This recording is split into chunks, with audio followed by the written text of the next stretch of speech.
Hello students, welcome back. Welcome back again to the module. Okay, let's begin. So this is the first half. We are here and we have completed our first chapter. Okay, if you have missed anything, just go through that first chapter which has been completed, and we have covered the second chapter. काफी हो गया है वैसे तो. Okay, so today again there is no quote because आज अपन simplification के बारे में पढ़ने वाले हैं. So I will give you ज्ञान there because this topic is itself a quote again. Okay, so let's begin. So standardization and simplification of work जो अपन ने देखा था कि टेक्निक्स में अपन ने फर्स्टली फंक्शनल फॉर्मैनशिप पढ़ चुके हैं अपन, and second one is this. Okay, so standardisation का मतलब होता है स्टैंडर्ड को मेंटेन करके रखना. ठीक है, उसकी साइज के हिसाब से उसके type, weight, measurement, quality, product की जो भी है उन सबको मेंटेन करके रखना. As the name says, it is standardisation.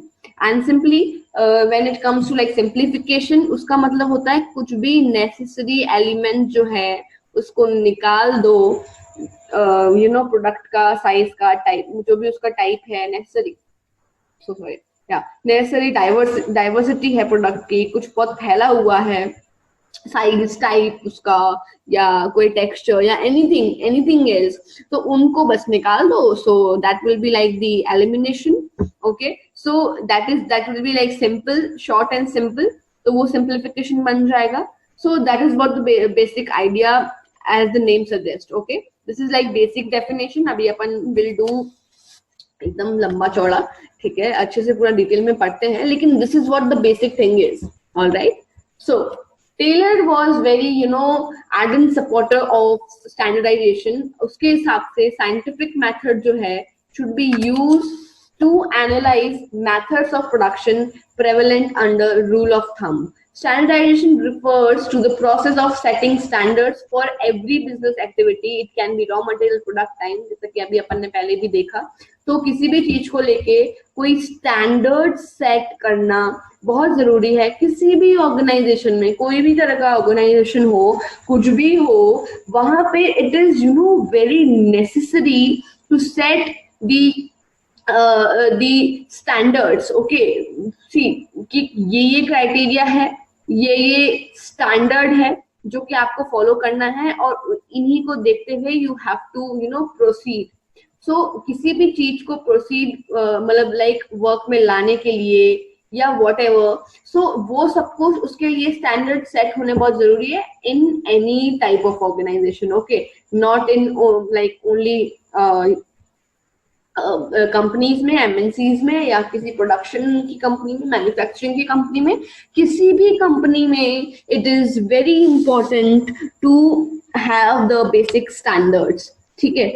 Secondly, simplification, जो कि अननेसेसरी डाइवर्सिफिकेशन ऑफ प्रोडक्ट, जो कि उसको रोकने के लिए सिंप्लीफिकेशन का नाम दिया गया है, सब ताकि कॉस्ट जो है उसको अच्छे से सेव कर सके. ठीक है, वेस्टेज कम से कम हो. Okay, so this is the basic idea कि वेस्टेज भाई कम हो, हम कॉस्ट को अच्छे से सेव कर पाए. सेकेंडली, जो भी डाइवर्सिटी है, जैसे कि कोई सपोज जैसे बजट्स होते हैं. ओके, जो बजट होते हैं वो इतने डाइवर्सिफाइड नहीं होते हैं, मतलब वो ऑलरेडी उसको पूरा एकदम ऐसे निचोड़ निकाल कर ही बनाया जाता है.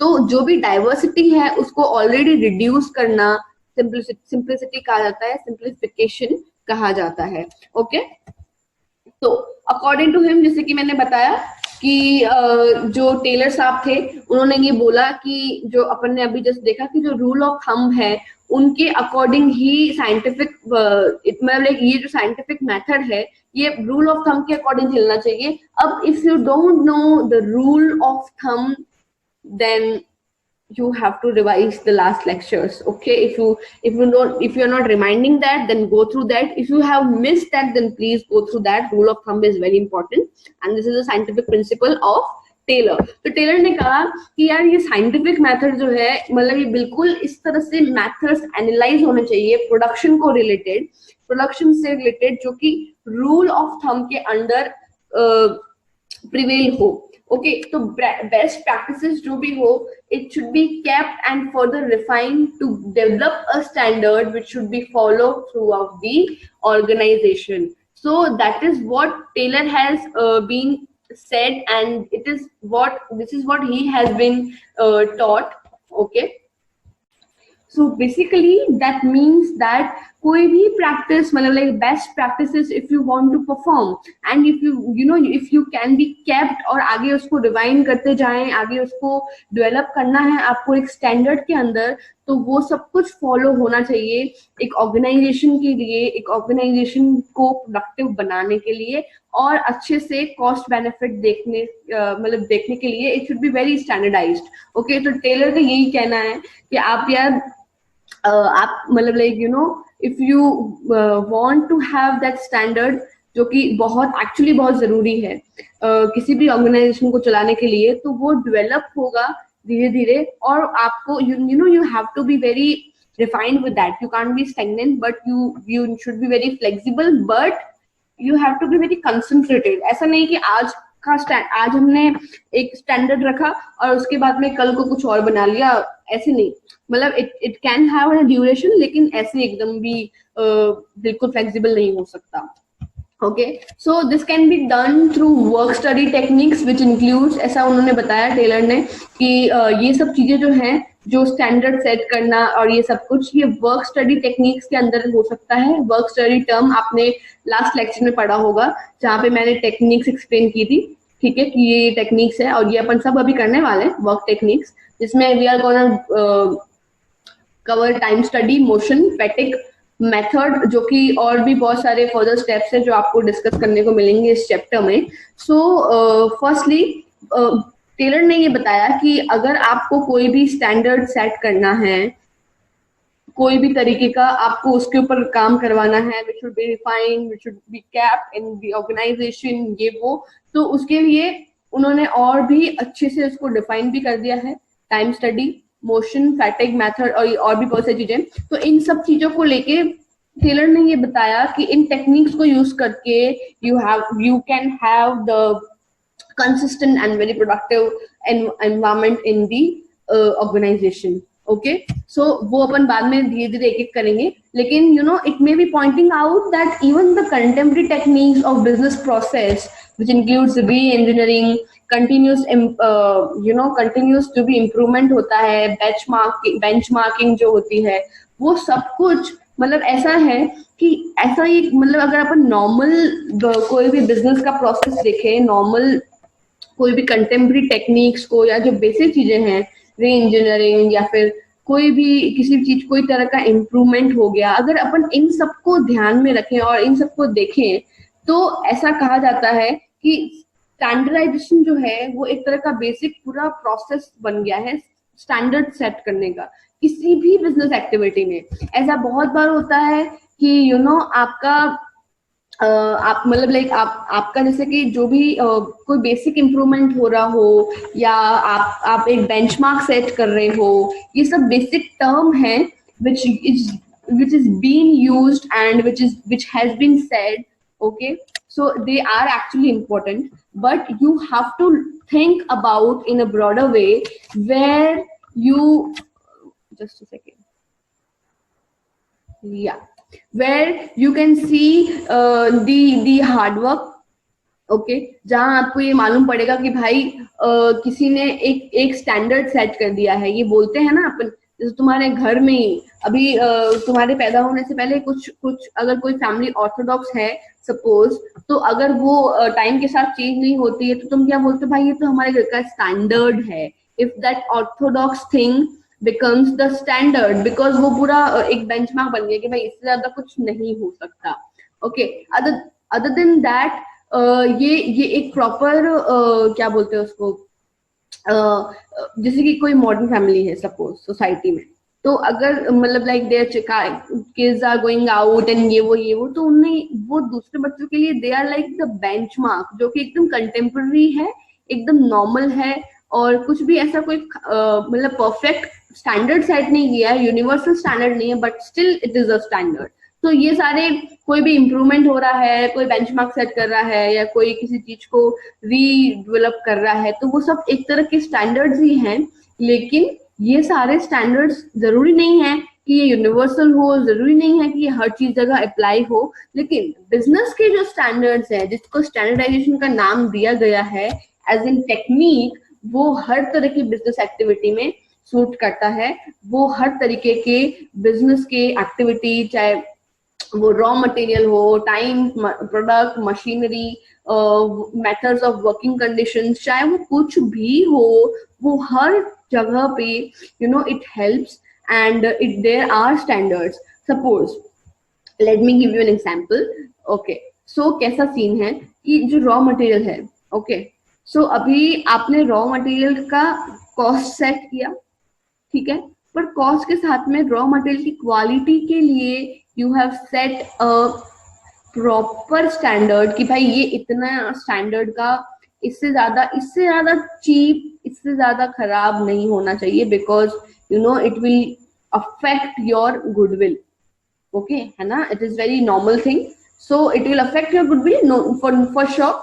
तो इसके लिए अगर आपका कॉस्ट का कितना भी लफड़ा हो, कॉस्ट में कितनी भी प्रॉब्लम हो या कुछ भी हो, यू हैव टू फोकस कि यार ये इतना इतना ये हमारा स्टैंडर्ड है, ये हमारी गुडविल जो ऑलरेडी सेट है, उससे आप नीचे नहीं जा सकते।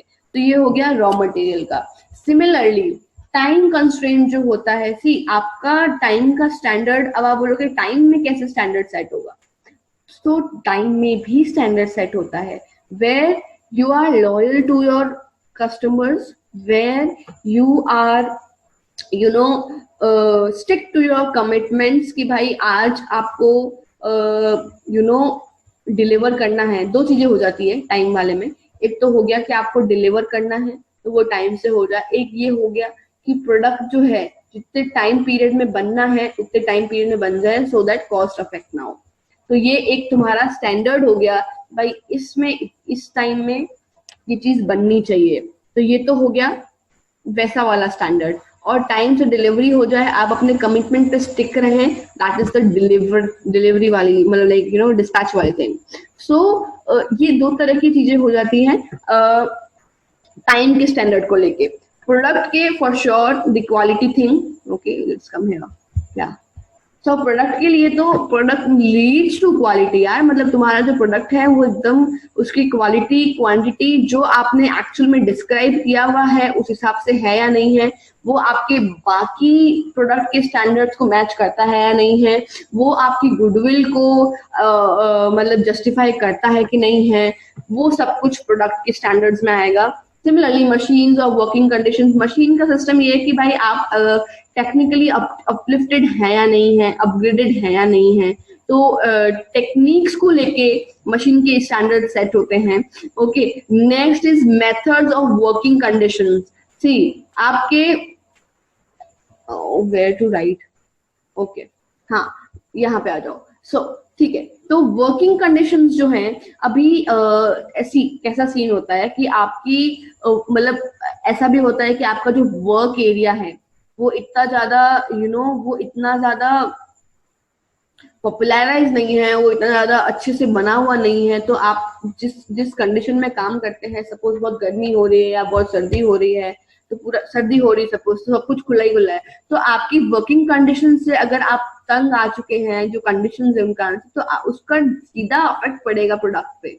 ठीक है, तो वर्किंग कंडीशंस के स्टैंडर्ड्स ध्यान रखना बहुत इंपॉर्टेंट है। You just can not neglect कि जहाँ पे हमारे एम्प्लॉइज काम कर रहे हैं वहां पे कुछ भी दिक्कत है ना, you just can not neglect. So that is what it is and that is what it meant. ठीक है, सो ये सब कुछ बेसिक चीजें हैं जो कि आपके स्टैंडर्ड्स को शो करती है फर्स्टली। ठीक है, और मैंने एक एक करके बता दिया कि किस तरीके से ये स्टैंडर्ड्स बनाए जाते हैं, किस तरीके से ये फॉर्म होते हैं। ओके, सो ये सारे स्टैंडर्ड्स जो है वो एक तरह के बेंचमार्क्स हैं जो कि मतलब it can totally relate towards production. Okay, production के टाइम पे ये एकदम उभर के आते हैं और बहुत ही मतलब ऐसे खुल के आते हैं, बिकॉज प्रोडक्शन के टाइम पे ही सब कुछ देखा जाता है। प्रोडक्शन अल्टीमेटली प्रोडक्शन के टाइम पे स्टैंडर्डाइजेशन वाली टेक्निक जो है वो काम में आती है, बिकॉज आपको स्टैंडर्ड सेट कब करने हैं, वाइल प्रोड्यूसिंग थिंग्स, है ना। हर चीज को अभी टाइम कब सेट करोगे, प्रोडक्शन के टाइम पे, रॉ मटेरियल का कभी देखोगे, प्रोडक्शन के टाइम पे ही ना। तो और मशीनरी और वो जो भी अपन ने अभी लास्ट में देखा वो सब कुछ आप प्रोडक्शन की प्रोसेस में ही देखोगे। तो ये एक मतलब इन सब चीजों का सेट हो जाना प्रोडक्शन के लिए बेंचमार्क सेट कर देता है कि यार इस प्रोडक्शन की टेक्निक को हम इस तरीके से हैंडल करेंगे, इट बिकम्स अ बेंचमार्क, ठीक है। तो that is what it is. Alright, इनके ऑब्जेक्टिव्स देख लेते हैं कि स्टैंडर्डाइजेशन के ऑब्जेक्टिव्स कैसे मेंशन किए जाते हैं, how does it work, and इसको बनाने का मेन मोटिव क्या है। Okay, so first look at this. So to reduce a given line or product to fixed type, sizes and characteristics. See, कोई भी सेम प्रोडक्ट है, ठीक है। अभी आप सपोज आपकी कंपनी में फर्स्ट ऑब्जेक्टिव को मैं समझाऊं, आपकी कंपनी में सपोज 100 प्रोडक्ट्स बनते हैं, ठीक है। सपोज हैंडीक्राफ्ट की कंपनी है आपकी, ठीक है। हैंडीक्राफ्ट की कंपनी में आप 100 प्रोडक्ट बनाते हैं और अभी 100 प्रोडक्ट में से 50 तो बेड्स हैं, ठीक है। हैंडीक्राफ्ट और फर्नीचर की कंपनी है, 50 तरीके के बेड्स हैं और 50 तरीके के ही एंटीक्स हैं, बस इतना ही काम है आपका, सपोज, ठीक है। और आपकी मैन्युफैक्चरिंग है, सब कुछ आपका ही है। तो अगर आपके 50 बेड सिमिलर होंगे, सेम साइजेस के होंगे, टाइप्स भी उनके सेम होंगे, like queen bed, king size bed, single bed, दीवान, ये वो ऐसा कुछ नहीं, सारे डबल बेड, सारे एक ही टाइप के, सारे एक ही साइज के, तो वो टाइप्स कैसे हुए फिर, तो उनके स्टैंडर्ड्स कैसे सेट हुए। तो इसी चीज को अवॉइड करने के लिए, इसी चीज को रिड्यूस करने के लिए एक तरीके के स्टैंडर्ड बनाए जाते हैं, जहां आप अपने प्रोडक्ट को पे अच्छे से कंसंट्रेट कर पाए, फर्स्ट थिंग। सेकेंडली, आप उसको अच्छे से रिलेट कर पाए कि भाई इतनी इतनी चीजें हैं, इतनी इतनी दिक्कतें हैं, मतलब ये सब कुछ सीन है, तो ऐसे ऐसे काम करना है हमको, है ना। तो उन चीज को रिड्यूस करने के लिए फिक्स चीजों को, मतलब बेसिकली ऐसा है कि फिक्स्ड चीजों को रिड्यूस करने के लिए जो भी स्टैंडर्ड सेट किए जाते हैं, this is what the main objective of standardization. Okay, next is, just a second, let me erase it. Yeah, next is to establish interchangeability of manufactured parts and products. See, अभी ये थोड़ा सा typical है, थोड़ा सा अब सुनने में समझ में नहीं आएगा। So कैसा है कि एक मतलब लाइक इंटरचेंजेबिलिटी, फ्लेक्सिबिलिटी लाना प्रोडक्ट्स में, जो भी मैन्युफैक्चर्ड प्रोडक्ट्स हैं और उनके जो पार्ट्स हैं। सपोज जैसे कि मैंने बताया, मैन्युफैक्चरिंग के टाइम पे बहुत सारी चीजें होती है, ठीक है। बहुत सारे factors it includes time, raw material, सबसे पहले तो रॉ मटेरियल ही, and then it includes managers का satisfaction, it includes cost, it includes profit, ये सब कुछ, और it includes mainly the quality, कि आपकी क्वालिटी कैसी है, ठीक है। और भी बहुत सारी चीजें होती हैं। तो अगर इन सब चीजों में एक तरह का इंटरचेंज नहीं हो पाए, सपोज रॉ मटेरियल रेडी है लेकिन आपकी जो बाकी का आगे जो मेन प्रोडक्ट बनना है, फाइनल प्रोडक्ट बनने के लिए जो मिडल पाथ है, इट इज नॉट अप्रोप्रिएट, तो क्या करोगे। तो वहां पर, यहाँ पर तो चीजें सेट है पर यहाँ नहीं है, तो एक ओवरऑल स्टैंडर्ड सेट किया जाता है। तो हर चीज में एक इक्वल बैलेंस रहता है और वो पैरेलली चलते हैं। सो that is what that is what these factors can correlate and interchange by the help of standardization। और यही इसका ऑब्जेक्टिव है कि कोई भी किसी पे डिपेंडेंट, मतलब ऐसे नहीं हो कि इंडिविजुअली इंडिपेंडेंटली कोई चीज काम कर रही हो। अगर आपका रॉ मटेरियल, अगर सपोज आपका रॉ मटेरियल या फिर कुछ भी है, तो वो उसका अगर जैसा स्टैंडर्ड है, एक पर्टिकुलर स्टैंडर्ड है, वैसा ही आपका फिनिश गुड भी होना चाहिए, वैसे ही क्वालिटी मेंटेन होनी चाहिए, वैसे ही आपको टाइम पे काम करना है, उसी कॉस्ट को देखते हुए, उसी प्रॉफिट को गेन करके, उसी क्वालिटी पे सो ये स्टैंडर्ड सेट हो गया सो दैट आप इंटरचेंज कर सकते हैं अपने मैन्युफैक्चरिंग स्किल्स को। Okay, next, so to establish standards of excellence and quality in materials, वो मैंने बता दिया आपको कि क्वालिटी और मतलब लाइक यू नो एक्सीलेंस को मतलब पूरा अच्छे से अटेन करने के लिए इट इज वेरी इंपॉर्टेंट।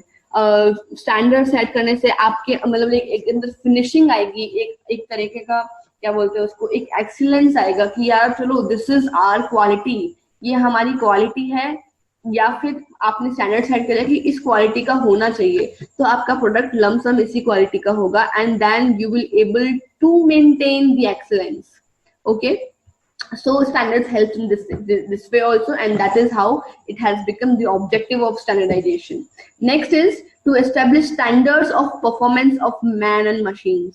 अभी इसका क्या सीन है कि आपको मतलब एक स्टैंडर्ड सेट हो जाता है ह्यूमन बिहेवियर का भी और सिमिलरली मशीन्स का भी कि यार आपको इस तरीके से परफॉर्म करना है, ठीक है।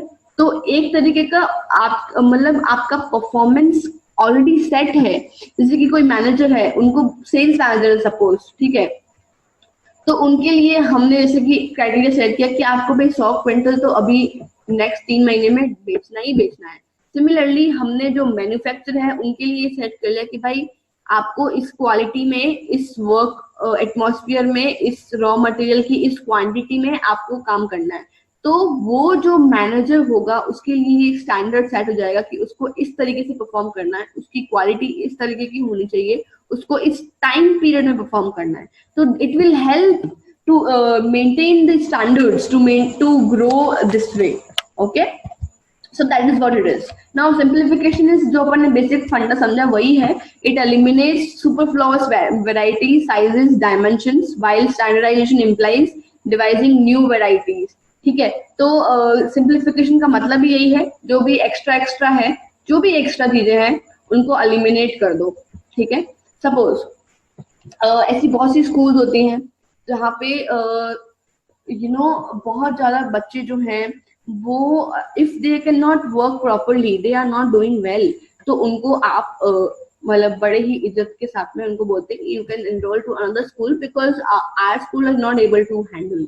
बहुत सारी ऐसी बड़ी स्कूल्स होती हैं, I hope you are aware of it, so they do this thing only. तो वो एक सिंप्लीफाई कर रहे हैं चीजों को कि यार ये इस चीज में फिट नहीं हो रहा है तो लेट इट बी, इसको थोड़ा सा साइड में रखो। सिमिलरली ऑर्गेनाइजेशन में भी ऐसा ही होता है, कोई प्रोडक्ट है उसको बहुत चार चांद लगाने के लिए आप कॉस्ट बढ़ा रहे हो, आपका टाइम बढ़ रहा है, वर्कफोर्स डबल लग रहा है, तो क्या मतलब है, अल्टीमेटली आपको लॉस हो रहा है, तो क्या मतलब है उस चीज का। तो उसको सिंप्लीफाई करने के लिए आपने कुछ चीजें एलिमिनेट कर दी, जो कि मतलब elimination is important to simplify your thing. Similarly आपकी लाइफ की प्रॉब्लम्स आप एलिमिनेट नहीं कर सकते, लेकिन उन प्रॉब्लम्स को सॉल्व करने के लिए, सॉल्व करते टाइम जो डिस्ट्रैक्शंस हैं, जो नेगेटिविटी है, उसको आप बिल्कुल एलिमिनेट कर सकते हैं, so that your life will be simple and the simplification will happen in your life as well. Okay, so everybody has problems, every organization have problem, every person has their personal and professional problems, only you have to simplify the things. Okay, that is what simplification means. अगर अभी simplification को आप 10 आपके maths से मत जोड़िएगा, maths is a different thing, simplification is मतलब like simplification is explain this way. Okay, यही सिंप्लीफिकेशन है एक्चुअली। ऑलराइट, सो सिंप्लीफिकेशन के ऑब्जेक्टिव्स क्या है उसको देख लेते हैं। तो सबसे फर्स्ट तो है ही है कि एलिमिनेट करना unnecessary diversity of products. Secondly, it results in saving of cost of labour, machine, tools. अभी ये कैसे करते हैं ये I can explain, well you can understand easily. See अभी मैंने बताया कि अगर अननेसेसरी आप चीजों को पहले ही एलिमिनेट कर देंगे, ठीक है, तो उससे क्या होगा, अगर आपने प्रोडक्ट को बढ़ाया ही नहीं तो उसका लेबर बच जाएगा, ठीक है, साथ ही मशीन्स का काम कम हो जाएगा, है ना, काम कम हो जाएगा ना, तो वो कम हो जाएगा, उसके साथ में टूल्स कम लगेंगे, उसके साथ में जो इन्वेंट्री है आपको स्टॉक को कम ऐसे भर के रखना पड़ेगा। तो इस तरीके से आप एक प्रॉपर तरीके से हर इक्विपमेंट का प्रोडक्टिव यूज कर पाएंगे, ना कि उसको बहुत बड़ा चढ़ा कर पाएंगे, and this will lead to increase the turnover. क्योंकि यार आपको जितना मतलब कुछ बड़ा चढ़ा कर दिखावा करने की या बड़ा चढ़ा कर चार चांद लगाने की चीजों में जरूरत नहीं है। It is just be simple, just be simplified, that's it. Okay, that is what it is. So that is there, so that is how it helps. Okay, so जैसे कि बहुत सारी कंपनी है, आप देखिए नोकिया, टोयोटा, माइक्रोसॉफ्ट, ऐसे बहुत सारी कंपनी है। उन लोगों ने स्टैंडर्डाइजेशन और सिंप्लीफिकेशन को इतनी इजीली इम्प्लीमेंट किया है कि वो आज आप देखिए बड़ी कंपनीज है। अभी उनने इम्प्लीमेंट कैसे किया है, आप खुद सोच सकते हैं कि उन्होंने अपने स्टैंडर्ड्स, नोकिया ने अपने स्टैंडर्ड्स सेट रखे हैं ऑलरेडी, कि दैट इज हाउ उनका मॉड्यूल सेट है। उनका उन्होंने चीजों को सिंप्लीफाई किया, बड़ी चीजों को, और यू नो एक्स्ट्रा जो भी डिस्ट्रक्शंस हैं उनके, उन सबको ऐसे बिल्कुल हटाकर, तो उन्होंने उन सब चीजों को ऐसे अवॉइड किया, है ना। सिमिलरली माइक्रोसॉफ्ट का भी यही सीन है। और अगर आपको इसके बारे में जानकारी देनी है, because of time constraint I can not tell you, तो आप गूगल पे देख सकते हैं। So Google it. बाकी ऐसी और भी बहुत सारी कंपनीज है, ये तो एग्जांपल आपकी बुक में दिए हुए, लेकिन ऐसी बहुत अच्छी बड़ी बड़ी कंपनीज है, ऑर्गेनाइजेशन है, बहुत सारे यू नो एमएनसी के लीडर्स हैं, और बहुत सारी चीजें हैं। तो उन लोगों ने ऐसे ही किया है कि यार आप तुम अपने स्टैंडर्ड सेट कर दो और उससे हिलो मत, कि ये मेरा स्टैंडर्ड है, मैं किसी को कॉपी नहीं करूंगा, मैं किसी को खुद की कॉपी करने नहीं दूंगा, and I will stick on that. That is the main thing and that is what it is. So you have to follow this. तो ये ऐसा अगर हो जाता है और उस चीज पे आप स्टिक रहते हैं throughout the journey, then you can attain success, like tremendous success, बहुत जल्दी। You will have the immense power of it. So it is, this is what it is. Okay, so that is how simplification works and standardization simultaneously. Okay, so basically अभी we have done, तो अभी मैं एक short वापस describe कर देती हूँ आपके उसके लिए, रिविजन के लिए। सो स्टैंडर्डाइजेशन का मतलब क्या है, अभी मतलब even you can answer I guess.